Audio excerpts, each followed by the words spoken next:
So I had a question that came up. What if I want to do something that has an anime or something else in the middle that's not stripes? I want to do something that's a little more complicated because I think I can do that. So um, here's what I did. I went online and I looked up. I like these little. I call them rock on kitties, the ones that their hands go like this at the Chinese food stores or whatever. Um, I drew a picture on a separate sheet of paper, and then because this is going to be part of a folded part of the design, I just kind of did this thing where I just kind of folded it like that. So it's going to be hiding some of that image. If you don't like where it's hiding, the part that it's hiding or where that pleat is, you can change it. I mean, that's up to you. This is mine, so that's what I did, and I'm okay with it. So um, what I would do next is to transfer this. Now, there's a couple of ways you can transfer it to another paper. If you're working on your final draft, you could take your larger paper. I'm going to adjust my camera first. So I've adjusted my camera up a little bit so we can see better.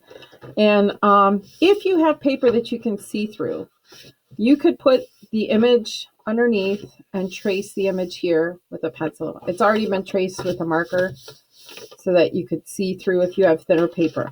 I'm using some thick paper, so this isn't going to cut it.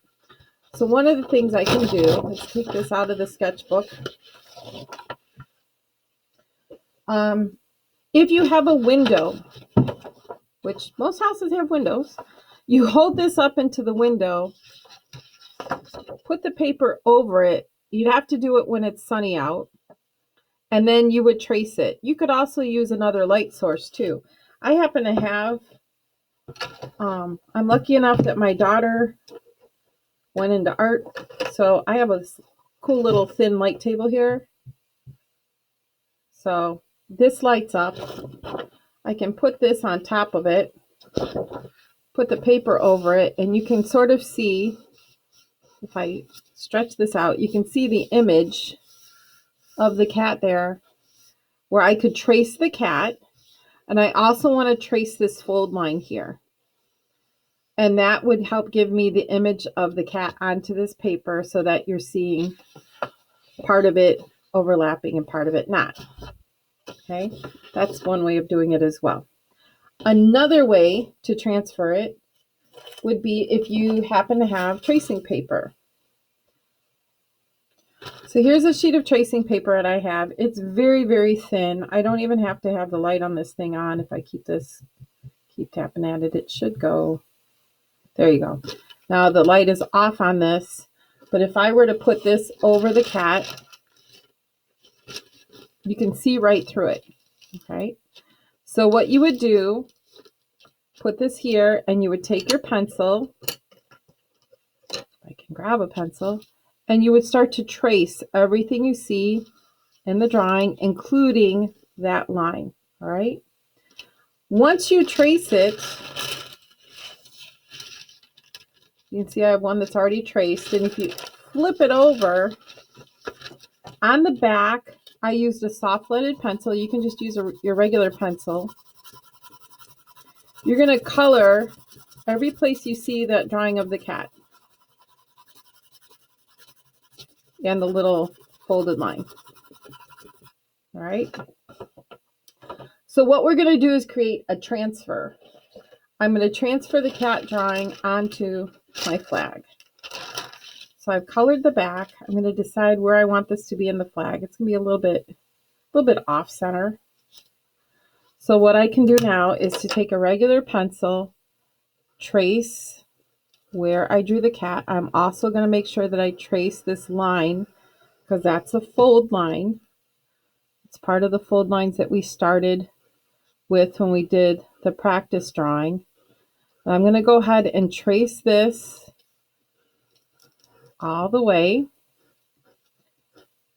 And if you want to check to see if it's tracing, what you do is you hold it on one hand, with one hand, hold it in place, and then you can lift it to see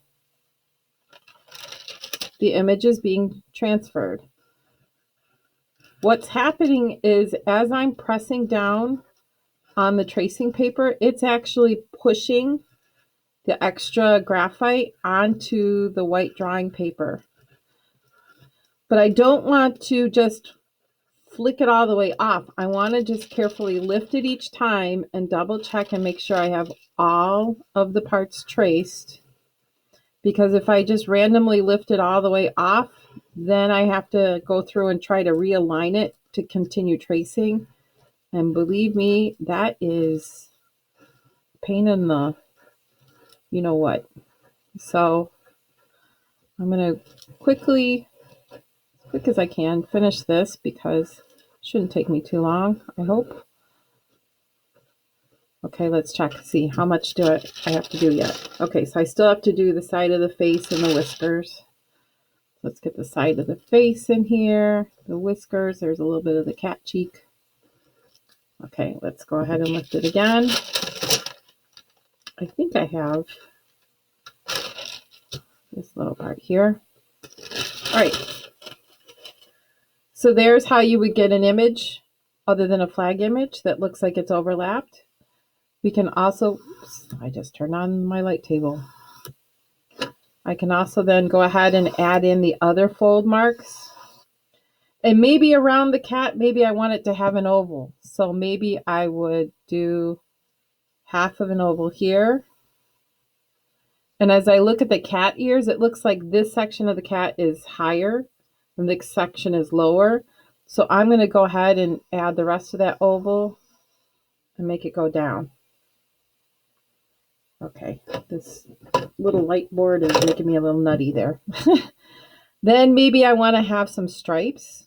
Why not? So I'm going to go ahead and put in some stripes. And let's have these go up a little higher.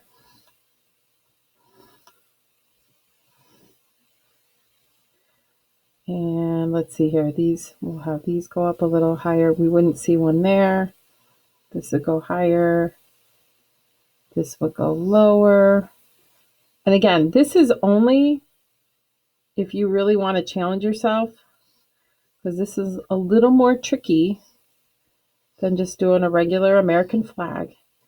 But either one, if you do a regular American flag, that's outstanding.